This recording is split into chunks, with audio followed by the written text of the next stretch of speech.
All right, welcome back to Blue by 90. I'm Justin, joined by Tanner. Today it is September 1st, and Michigan's 1-0. Listen, I'm starting there. We're taking 1-0. I know a lot of people are saying a lot of things, but that's the 16th straight game that Michigan has won. Absolutely, 29th straight regular season game, which is now a Big Ten record. So won a lot of football games, break some records. Yeah, I mean, some good, some bad, maybe some ugly that we'll talk about. But we talked about this pre-show. I felt this, I was at the game. I was like row two, kind of towards the end zone. So it's like hard to see some of the things that are happening. Yeah. Cool and seats, but cool seats when it's coming to you, but that's tough to see. Absolutely. Like Will's pick was right in front of us going the other way. Awesome. And I saw it coming a mile away because, and I don't want to get too ahead, but like just some of the moments were pretty cool. We saw the first touchdown coming to our end zone.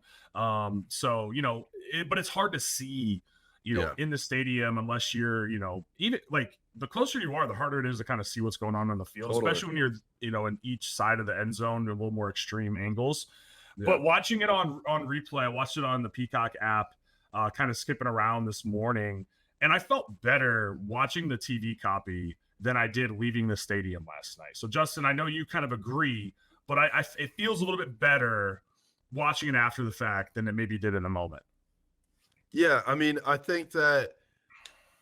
listen, it's a little disheartening when your offense is sputtering, as I would put it, right? Like when you're struggling to move the ball, and when we are so used to the running game just clicking from day one, right? And being able to get 5 yards a pop whenever we want. Like we've been used to that for 3 straight years. And so when you see this Michigan offense struggle to get it on the ground, and even you go to the 3rd and 1 and we can't get it right against Fresno State, and you're like, damn, we are not used to that for sure.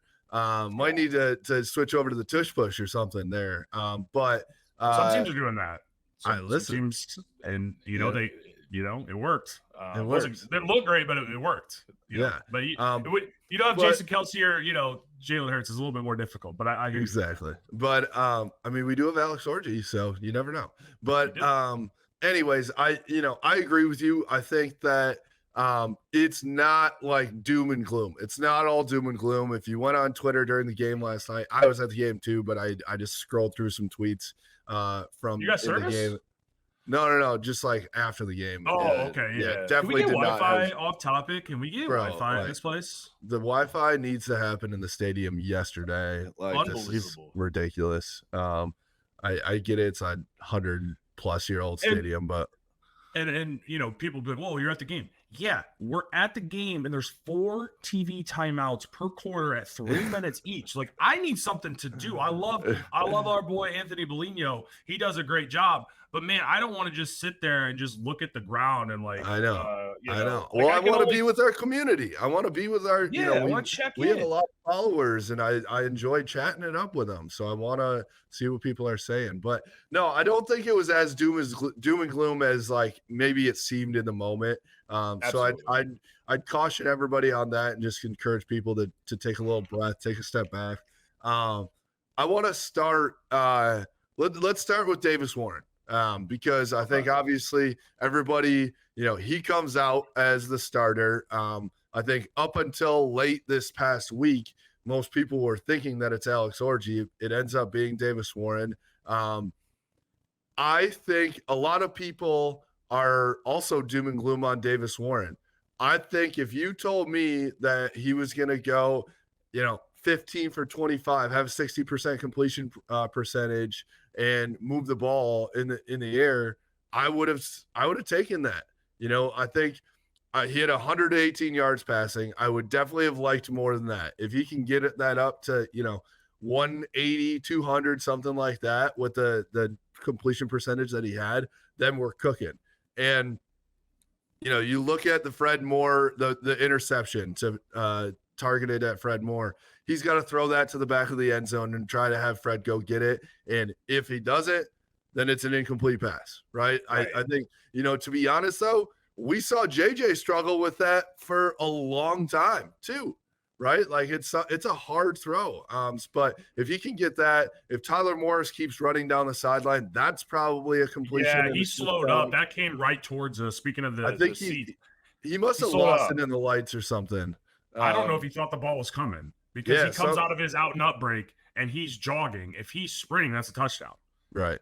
And then, Peyton O'Leary had an unfortunate drop. Kalel had an unfortunate drop. Colston had an unfortunate drop. So, like, you're looking without some miscues. You're looking at more like 20 for 25 for 200 yards and a couple touchdowns, right? And so, like, we can play the what if game for sure, right? That's kind of what we're doing right now. But I'm just saying it's, you're just a couple plays away from that looking a lot differently for Davis Warren. And I want to, so Alex Orji obviously had his fair share of plays in there too. I think we were expecting that. We knew that they were going to have packages for Alex Orji. He's too good of an athlete to keep off the field completely.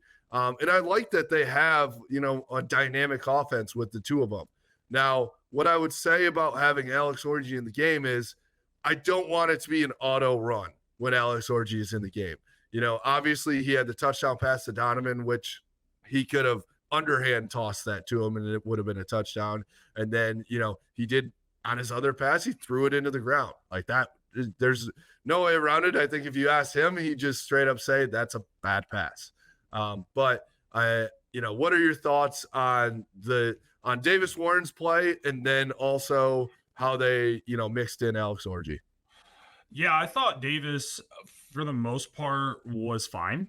It wasn't otherworldly. And, again, you can play the what if game. You can do it for both teams. You can go both ways, right? Like, what if this happens? What if that happens? But, just looking at it from a Michigan perspective, if he's able to put a little bit more on that ball to Freddie Moore, that's a touchdown, right? And then you're up 14-0. Crowd's into it, momentum. And that's real quick. That's his first ever deep ball in a meaningful snap.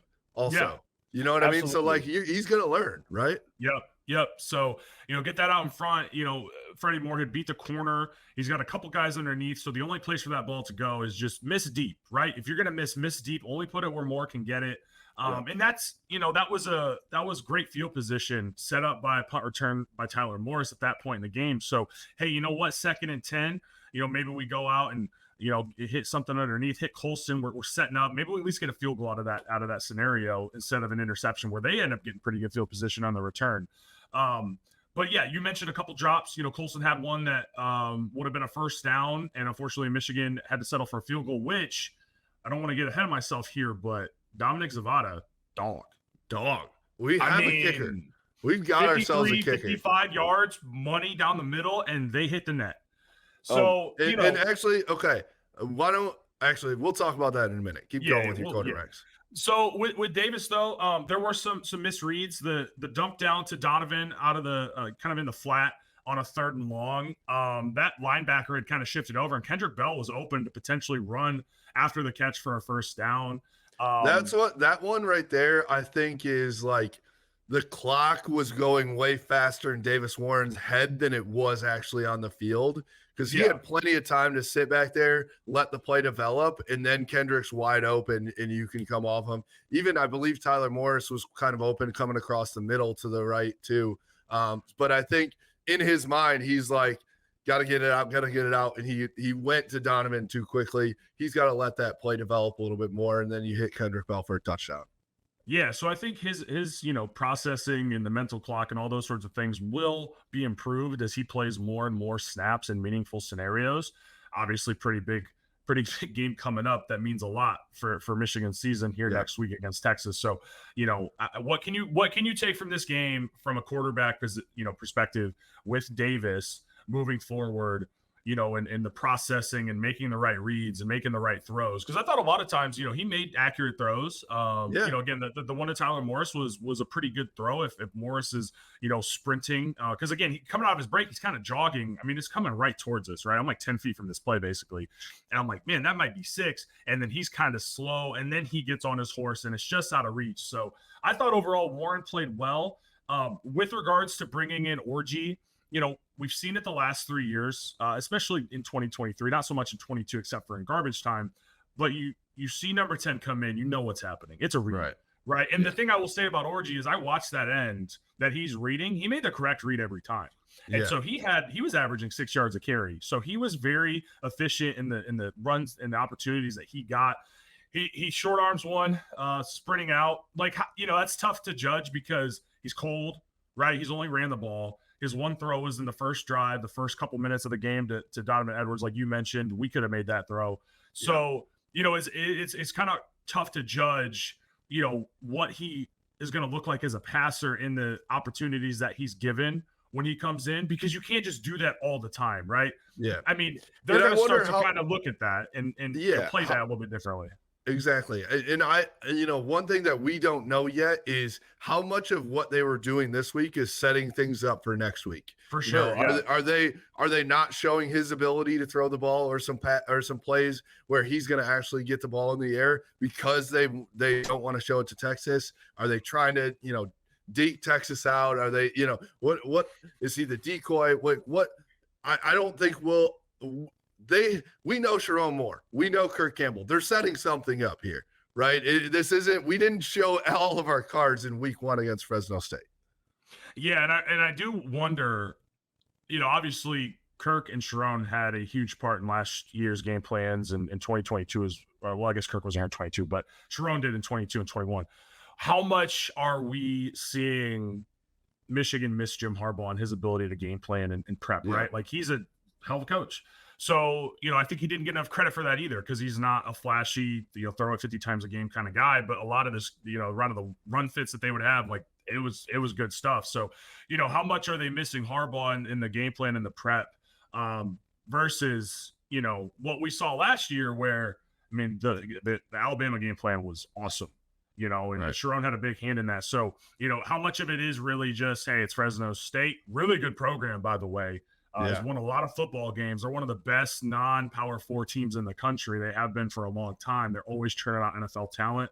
So how much of that is we're just, saving some stuff for Texas versus this is what it's going to be? Because, like, there was one drive where it was a 1st and 10. You try to go tunnel screen to Samaj, it gets blown up. You run up the middle for basically no gain, and then you try to go and screen the other side to Tyler Morris, and you have to punt. And it's like things like that I don't like to see, because there's really no what is kind of the point here? Like, what are you trying to accomplish versus like, we're just gonna get our guy the ball and see what he can do. Like, I don't really like plays like that all the time. Well, let me ask you a question on that by transitioning to our next topic here, which is Michigan's O-line a concern? Because my guess on what you're talking about with play calling is they felt that they needed to go with something different, like a bubble screen or something like that, because the run game was not there for the first half and first 3 quarters, really. Right. So, I wonder if Sharon Moore is trying to, Kirk Campbell are trying to figure out, like, all right, we got to do something different. We can't just run it up the gut 100 times with no good result there. So, I watched that first half, and that's where, the run game is where I was most underwhelmed. Obviously, we talked about that right at the beginning of the show. But, it was very apparent that you don't have Zach Zinter and Trevor Keegan and those guys getting a huge push off the ball every single play, right? You mentioned it before we hopped on here. Very concerned about the lack of getting to the next level for this offensive line. So what's your take here? Yeah, I thought it was a lot of guys getting stuck on the defensive line assignment, and not able to get off that block, get to the next level to propel a longer run. So I don't know, because we talked about this before the show, how much of it in that last drive that, thank God they got that. Because how much of it was them wearing down an inferior opponent versus like things starting to click? It's tough to tell late fourth probably quarter. A little bit of both. Right. But guess what? You had to have something there. You're in a 6-point game. We clown Michigan State. And now let's not get it twisted. Florida Atlantic is not as good in any stretch of the word good as Fresno State is. So let's not get it twisted, and Michigan won by 20 at the end of the day. But, it's 16-10. You're like, You're Also, if we want to compare games real quick, I don't want to spend too much time on this because I don't care that much, but that's fine, right? I just frankly don't care. But it's whatever. But like Michigan was closer to this game being 41-10, much more closer to that, where MSU was closer to losing that game. Like they were lucky to get out of that game alive. For sure. And one team won 4 games last year, one team won 9. So, exactly. If we want to get into that, Yeah. So I think that it was very apparent that there are 5-6 new linemen on this squad. Absolutely. Right? Like you're missing a lot of talent. I saw Zinter and Carson Barnhart were back in the big house last night as well. So good to have those boys back. But it is, if you were thinking, that we're just not going to miss those guys at all, I think you were sorely mistaken. And I get it because we have reloaded on the offensive line for the past 3 years. And it seems like every time that we're going to lose somebody out or have a weakness, Jim Harbaugh found somebody to fill that hole. He found Drake Nugent to fill the hole, right? He found Ladarius Henderson. So I think that, this is something that I'll put it like this, like Michigan's going to have to figure this out. Sharon Moore and Grant Newsome are going to have to figure this out if they want to be an elite team. If they want to go 10-2, 11-1, 12-0, something like that, they have to figure this out. Because what I'll say about Davis Warren in the passing game is like that offense. We're thinking about Davis Warren very differently if we ran for 200 plus yards yesterday. If the rushing game gets moving, then we're thinking about like we don't want to have to rely on Davis Warren to win us football games, in my opinion, right? I think we want to have a balanced attack where Davis does his job, does the things that he needs to do, and then this offensive line takes care of things on the ground. So you look at Donovan Edwards with 11 rushes for what, 27 yards. Like that's tough. That's tough, man. And with Donovan too, obviously we've seen the highs and the lows from number 7 in his career. I mean, 2022 late in the season was one of the best running backs in the country, right? I mean, the Ohio State game, the Purdue game, in the Big Ten championship that year. Last year comes on late again. He makes some big plays against Ohio State. He makes some big plays in the national championship game, obviously. So coming in, there were some times where I was a little disappointed with his decision making and some of the holes that might have been there. But he also had a lot of plays that were just kind of doomed from the start. Like there were just some plays he didn't really have anywhere to go. The one thing that I wish Donovan would kind of add to his game, and I don't know if it's there with the jump cut like Blake, but even if it's just sometimes it's tough because sometimes we get mad at him for bouncing things outside and trying to make a big play. But he got the first down. I mean, it was a 2nd and 1 or 3rd and 1. He gets the first down. It's where he's kind of slower in the hole and then, runs through and gets the first down. Man, everybody's on the inside of the line, right? So if he cuts left, he's got a receiver out there blocking. I think it was Tyler Morris. He might have a big play, right? So it's like, how do you balance not wanting to bounce everything, but still taking a chance, right? And taking a chance on the cutback or bouncing it out to get a big play to get the offense rolling. So that's a balance that he's going to have to try to find throughout the year. But then for Donovan's sake, man, that I hate that sweep. Like, it just seemed doomed from the start because you're not even faking it to Kalel. Kalel's pulling and blocking, and Kalel's a great blocker, but the whole defense flowed to that side. So you didn't set anything up with that. There was no chance of misdirection. They knew from the moment that he got in motion that ball was going left. And then I'll 100%. Let you hop in here, Justin. But the other point I wanted to make, his best run of the night called for a hold on Josh Preeb, which was very weak. He was inside. He's got a little bit of jersey, but he's inside. He's finishing the block. But Donovan does a great job. He breaks a tackle. He bounces, gets the first down. And then that's where we had to settle for 3. I think that was in the second half. Or maybe it was in the late in the second quarter. But so he bounced it out. We're at the 20, and then it comes back a 2nd and 17, and then Davis tries to go deep to Samaj, which is covered well, and then Kalel gets like 5 yards, and they kick a long field goal. So, it's just there was a couple of moments to your point where it's closer to being 41, 45, 10.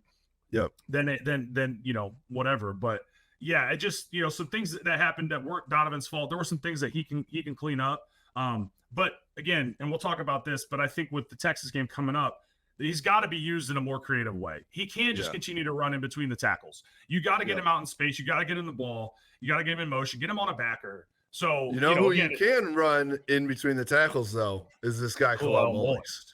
And so, I mean, this is a little bit of a facetious headline here is Kalel Mullings RB1, but like, is it?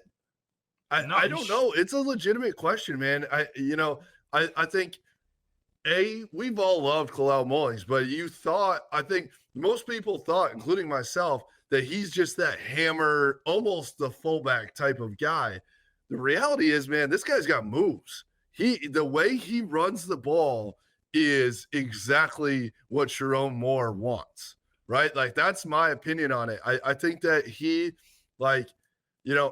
does the jump cuts. He's got bounce. He finds the hole. And I think the biggest thing that I like about him, I was actually texting with Jake Butt this morning, just recapping the game and talking through it. And we both said, listen, when the first guy gets to Kalel and then the second guy, like, those guys don't tackle Kalel.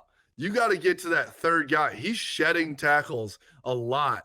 And I think I loved what I saw from him. And it's just like, it's very Blake Corum and Hassan Haskins-esque that, like, every single time you're getting 3-4 yards, even when there's nothing there, because you're falling forward, you're making shit happen when there's not shit there. And like, I don't know. I think that Kirk Campbell, Sherrone Moore, Grant Newsome, as the run game coordinator, they're going to have to think about what's going on at the running back position here, because I think everybody liked what they saw out of Kalel. Absolutely. I think Kalel, 15 carries, 92 yards, 6.1 yards per carry. The last drive that Michigan had meaningful snaps on is the 7-play, 75-yard touchdown drive. Donovan gets the first 2 carries, gets a first down. So Donovan does a good job.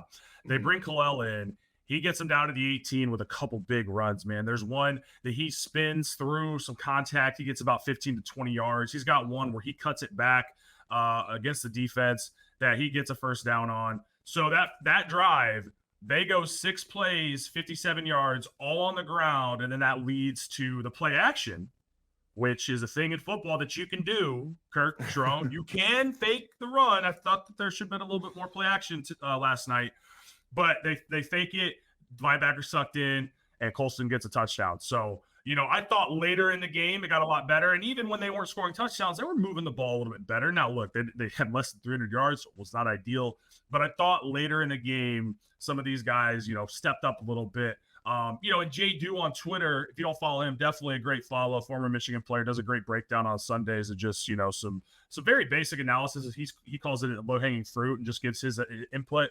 But there was a play where Max is coming in to fill the gap to block a linebacker, and he trips on somebody's foot, right? And so it's like, there's just some of these things where you're going to get used to, like, hey, Zach Zinner used to be right here, or Trevor Keegan was right here, and now, El Hadi and Preeb, they maybe are a little bit different. And so it's just kind of, finding that, the ability to mesh with the new offensive line that Bredesen's a part of. Yeah, totally. And I think the last thing I want to say about that offensive line in the running game is, like, that's part of them being young and inexperienced, right? And not all of them are young, obviously. But they are very inexperienced. And, like, absolutely, I think more than, like, getting experience and just blocking, it's you need experience on how to play together, right? That's where I thought Crippen and Jadis at the center position need to be better, need to figure it out and be able to command the offensive line to know where they're going. Because I thought there were a couple times where they looked a little bit lost, to be honest. And so I think that group is going to get better as the year goes on, because they're going to figure out, to your point, who's going where. All right, when this guy, I think on Davis Warren's sack, it was like El Hadi let his guy go to the inside thinking that the center was going to take him, and he didn't get any help. And then all of a sudden he's running free. So there are things like that they've got to figure out. But one thing I wanted to talk about just on the offensive here, one of the biggest keys to me is that Michigan's got to stay out of 3rd and long. There were many, many times where we had 3rd and 10, 3rd and 7, 3rd and 8, 3rd and 9. Even, there was a 3rd and 17 at one point where we just ran the ball. But if we continue to play behind the sticks at all times, this is not going to go well for Michigan's offense, because that was the magic of JJ McCarthy, that on 3rd and 9, he'd do some JJ McCarthy shit and they would get a first down, right? Or even Blake Corum would do it, right? But Davis, I love him to death, and I think he's going to do the job that he can do. He himself is probably going to tell you, like, he doesn't have that in his bag, right? And it's obvious too, we'll talk about Colston being a huge spot for a huge guy for Davis, but like, it was obvious that the wide receivers weren't going to be able to get open, in that second level for the most part either. So what are your thoughts on this? Because I thought this was a huge key to Michigan's offense's lack of movement. Yeah, absolutely. I think they need to be more creative. And again, it's tough to gauge. And I keep using a disclaimer, but like, I don't know what this is going to look like in a real game. I mean, and with big time implications on the line. So they need to be more creative on first and second down, I think, to get it, to set up those 3rd and shorts, because you don't have Blake Corum, getting 7 yards on first down consistently and falling forward and driving his feet. Now, Kalel may turn out to be that guy. I don't know, but you don't have somebody doing that 25, 30 times a game with Blake Corum in the NFL now. So I think they need to be a little more creative. I'm really going to, judge the Texas game a lot more closely when it comes to the designs of the plays and the play calls and kind of how. Well, to your point too, like, Sharon and Kirk are figuring out what they have too, right? Like, they've obviously seen it in camp, but I think once you see it on the field against an actual opponent, like, they're learning what they have in terms of personnel as well and how they're going to use those guys, right? No, absolutely. So I'm curious to see what it looks like against Texas. With, again, I want to see Donovan getting moved around the field. I want to see him get matched up on a linebacker or even a safety, because he is a dangerous threat in the pass game. He might be our best downfield shot, outside of Colston. Like, he might be the best downfield threat that Michigan has, because NBC, when I was watching the replay, Todd Blackledge was talking about Kendrick Bell being the best downfield threat. And I think Kendrick Bell might be a player for us, but that does not give me the warm and fuzzies, Justin. I will tell you that. I agree. Let's talk about somebody who does give you the warm and fuzzies, though. Oh, yeah. And our guy, Colston Loveland, number 18, is that dude 100%. Mackey. He's got it, man. Like, because here's my thing about Colston Loveland. Obviously, we all knew going into the season that he was going to be really good. But what I wanted to know is, when you're the lone guy, or when you're the one guy that everyone's keying in on, can you still do it? Right? I think there are a lot of times, like, you see this on the basketball court a lot as well. When a guy is the second option, he's a star because you're not getting their best defender. But Colston Loveland is going to get every defense's best shot. Can he shine when that's the case? On Saturday, he absolutely did. There were a lot of times where you absolutely knew that the ball was going to Colston, and he's still making an incredible move or holding on to the ball. So I want you to talk a little bit about Colston Loveland here. Man, when you needed it, he gave it to you. When you needed a 3rd down conversion, and that's where, to your point, you got to stay ahead of the chains and stay in 3rd and short. It's very cliche when you talk about football, but if you can get in 3rd and 5 or less, you've got the ability for Colston Loveland to go win one-on-one, whether that's coming off as an inline tight end or split out wide, because he did both last night. And he had the one drop, but otherwise he was as advertised. And, we talk about Michigan as 3 first-round picks. Man, if he continues to play like this and put up these kinds of numbers, may have 4 first-round picks on this team because he is that good. And I really wanted a Brock Bowers-type season from him. Great start, on pace. 8 catches, 92 yards. Is that what it was? I don't have it in front of me. A touchdown. At 8 catches for 87 yards and a touchdown. 87. Okay. I mean, listen, if we get that out of him every game, like, holy shit. That's 1,000 yards. If he's able to keep that up. Talking with Jake Butt, too, he is now closer to 700 yards, I believe, away from Jake Butt's record as a tight end. Receiving yards. And Jake talked about it, right? Like, he wanted at minimum 6 targets. How many? I don't know if he had 9 or 10 targets and 8 catches. He was as advertised. Great after the catch. He drug a pile by himself with 3 defenders on him from Fresno State, it was like 5 yards. There was a The good touchdown. Dude, yeah. He is very hard to tackle. He is a specimen. Like the athleticism is unbelievable, and it was on full display because there's here's what Colston Loveland does. He does all the tight end stuff of just like out routes and stuff like that, but then he also goes out wide. And then the one shimmy move that he made to the inside for a catch early, like that is a wide receiver cut that you're seeing right there. And he left that dude in the dust. So if he gets matched up on linebackers, like they got no shot. But my favorite part is he does all that and then he goes back inside and blocks his ass off. Oh my God. He might be our best blocker, legit. Between him and Bredesen, like I take them in blocking over most of our linemen, legitimately. It's crazy how good they are. I wish I was might be getting ahead of myself, but Colston did have some. He had some. He had a defensive end cross his face, which JDu on Twitter pointed out, and that kind of blew up one of the run plays. So, but yeah, you get him on a linebacker or back 4 guy, any back 7 defender, he's gonna typically have his way. I thought Marlon Klein looked good too, kind of in that same vein of like, hey, any smaller defender, he's gonna be able to kind of get a nice block. It's really like, can somebody be AJ Barner? Which AJ Barner is a dog. I think very underappreciated, and I think we'll come to appreciate him even more because his ability to be a catcher and a blocker is really rare to find in guys that are his size and athleticism. But yeah, I to this point, I think I mentioned this earlier, but like I want to see Colston and Marlon on the field a lot more often together because I think. Let's just touch on the receivers real quick because I know we got to get out of here, but we want to talk about the defense and special teams, which that's probably not going to need as much analysis.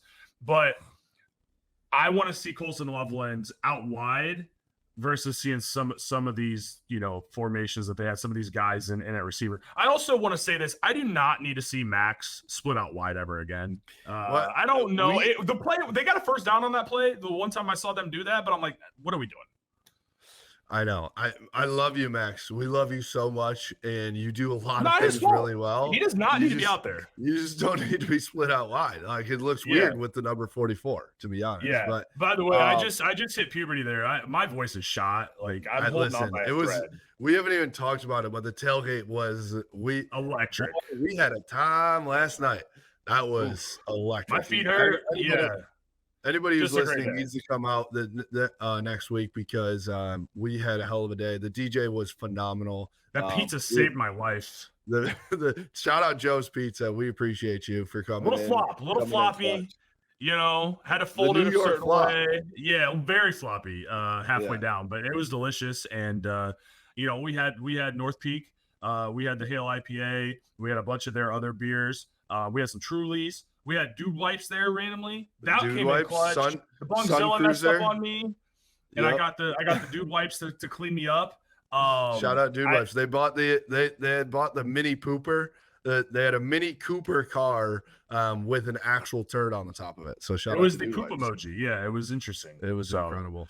But okay, all right. Let's talk about the defense. To your point, like there isn't much analysis other than this defense is really fucking good. Yeah. There's a couple things, but yeah, they need to clean up. But yeah, it was really good, man. Josiah Stewart was all over the place. I mean, 2 sacks. The play where he drops into coverage and then they're trying to set up a screen and the guy doesn't even get a hand on him. He just blows it up for a 2-yard loss. And then he just like ragdolls the guy. He threw him down like he was 40 pounds. He was phenomenal all night. He earlier in that drive that set up kind of that 3rd and long for them, he had come off the edge down the line and made a play on the run, that went through right off the center. I mean, he's coming off, he's in a wide stance. He just shoots down the line, makes a play. I thought Derek Moore was very good too. He caused one of Josiah's sacks, made the quarterback step up, and Mikey Keene just ran right into Josiah Stewart. Obviously, Mason Graham, very good. Yeah, man. If he wasn't 5'11", he might be an NFL prospect. Honestly, Mikey Keene is very good. They're the Fresno State quarterback. I thought we haven't really talked about this, but I thought that Fresno State is a damn good team. Honestly, they're going to win 8, 9, 10 games. they have a chance to be that group of 5 team that heads to the playoff if they can make a run here in the MWC. You know, yes, Mason Graham, like we've already said all this stuff about all these guys, right? They're as good as we thought they were. Yep. One thing that I thought was interesting though, which as I was watching the replay today, the TV announcers were talking about it as well. Michigan rotated a lot in the secondary. And when I say rotated, I mean having a full second guy on the depth chart backup in there for a drive, 2 drives, 3 drives. Like it was almost the whole second quarter. Yeah, no, they rotated a lot. And I'll tell you this, from what I saw, I think Wesley Walker is a very good football player. Amir Hall laying the wood. Dog. I mean, they scored the next play, but he came in and just laid that dude out, They scored because Wink thought he was Don Brown for one play. I did not like that at all. I saw like no safety, and I'm like, oh God, we're just bringing 8, and we've got 3 guys in coverage. I'm like, Wink, you can sit in like a cover 2 or cover 4 on 3rd and 8 in the red zone. You don't need to bring 8 because we've got 4 guys that can get at you. Like you can organically create pressure. That's what's like. If we didn't have Mason, Kenneth, and the 2 edges, I'd be like, all right, we need to be able to bring pressure. No. You can do that and drop 7 and not leave McBurrows on an island. Mikey Keene literally was just like backpedaling and like lofted it up because there was not anybody there. Yeah, show pressure, drop guys, like confuse the quarterback. And you want to bring pressure sometimes, but not in the red zone at 3rd and 8. When you're up 13 points, you don't need to do that. I was not happy at that moment, but we're Michigan fans. Even after coming off a national championship, we get a little pissy, which we did as a collective group at the amount of penalties before Will Johnson. How many times? Okay, I've never seen 3 called interceptions in one drive. Have you? We were kind of laughing because like we'd get the turnover buffs on and then come over and it's like, all right, got to throw that picture away, I guess. But it was like the collective boos in the stadium on that drive then turned into Will Johnson's pick and the crowd just erupted. That was electric. I mean, I wasn't down because they had just scored on that long drive we talked about in the offensive segment. But I was like, damn, like, they're moving it. And I will say, Will got beat a couple times. That 3rd down where they had to settle for a field goal, he got beat on the the one in the corner of the end zone. Yeah. And that was right there. And I'm like watching, I'm like, is he going to track that ball? And thank God he did not. Will, the one that set up their touchdown drive, that was like a 28-yarder. Will had really good coverage. It was just a great throw and catch. Like Will almost had perfect coverage. He was in his hip pocket. And it just, dropping a bucket, right? That's a veteran quarterback with a bunch of guys he's played a lot of football with. So, Will wasn't perfect, but damn, he made up for it with that pick 6. And man, you should have heard some of the things being said to the linesmen, to the field, the umpire team. Just getting the zebras were just. I was involved in that. I said some things, and it felt great. There was a lull where it got real quiet, and I was like, this is my moment. I'm gonna shine, and maybe the NBC TV will pick me up. But dude, so. I want to talk about this Will Johnson play because again, he didn't have a great night. He admitted it in the post-game interview. He's like, it was nice to get the pick because I didn't feel like I played up to my standard, which I agree with. I mean, he got beat a couple times. He almost had a pick early in the game too, that he got a hand on. But they had kept running that diamond package or that 3 receiver stack. And he almost jumped it the first time the play before because they went to the big receiver tight end. I don't know what position he was, but over the top. That's what set up 1st and goal. And then he read that like he was in that flat and he picked it. And I was like, just stay up because he almost tripped. I know he almost tripped, but that was incredible. Hell of a play. The build up for it was unbelievable. Worth it. It's so worth it. But they got the place fired up. Like we were kind of down. It was a weird environment. We're excited about last year. Yeah. Where we score right away and then it's like, well, what?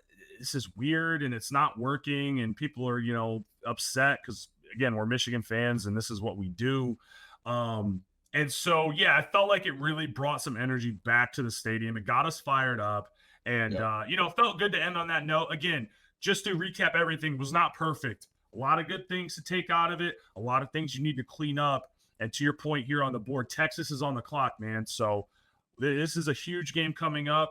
non-conference game though, 12-team playoff though. So if you have the ability now moving forward in this new college football environment that we're in, you want to win this game. I want to win this game so bad, right? I want to win this game.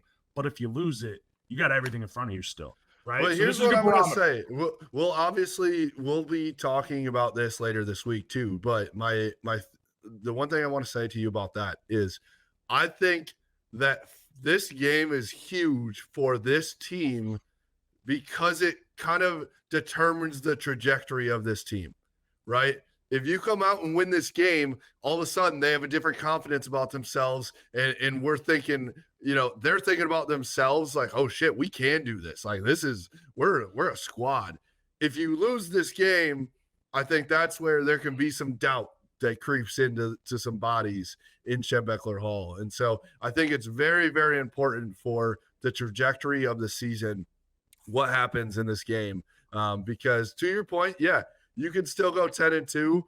But I think if you lose this game, especially depending on what fashion it could be, then all of a sudden, then if you lose a heartbreaker and you played really well and Texas is just a really good football team, that's probably not the case. But if you go out, struggle to run the ball again, and things aren't working the way that you want, I think that then all of a sudden we're having some questions that need to be answered. But on the flip side, you go out and win this game in dramatic fashion, or you play a really good football game against a good Texas team, all of a sudden it's like, oh shit.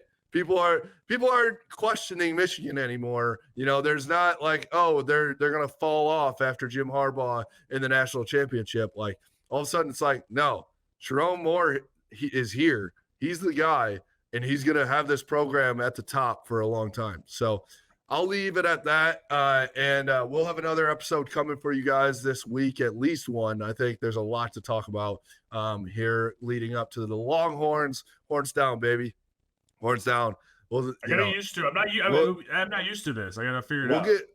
We might be penalized, to be honest. I don't know what's the Big Ten SEC. Like us, I don't know. Just us as guys. You just got zebras throwing flags at us, flagrant foul. It felt like that last night. I felt like I could be penalized. I mean, TJ Guy got penalized for literally just like tapping the guy. So yeah, that was just, that whole drive was crazy. It was the worst. And also at that point, the ball had been intercepted. So isn't that technically just a block in the back or a clipping call? Literally, like roughing the passer. It should have been just a personal foul, if anything, right? It shouldn't be roughing the passer. No, I mean, Mikey Keene just fell flat on his face somehow. I don't know if that was on purpose, but literally. Great to be back, man. Great to be back. Good to be back in the big house. Tailgate was awesome.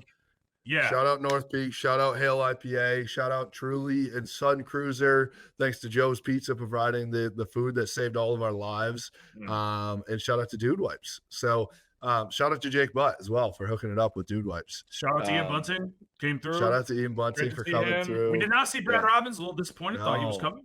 Bellino came through though. Bellino came through to say hi before he went in and did his thing in the stadium. Absolutely. So love all those people. We'll be back. Larry Lage was there. Is that Larry true? Lage from the AP was there. Yes. Sure, man. We're official.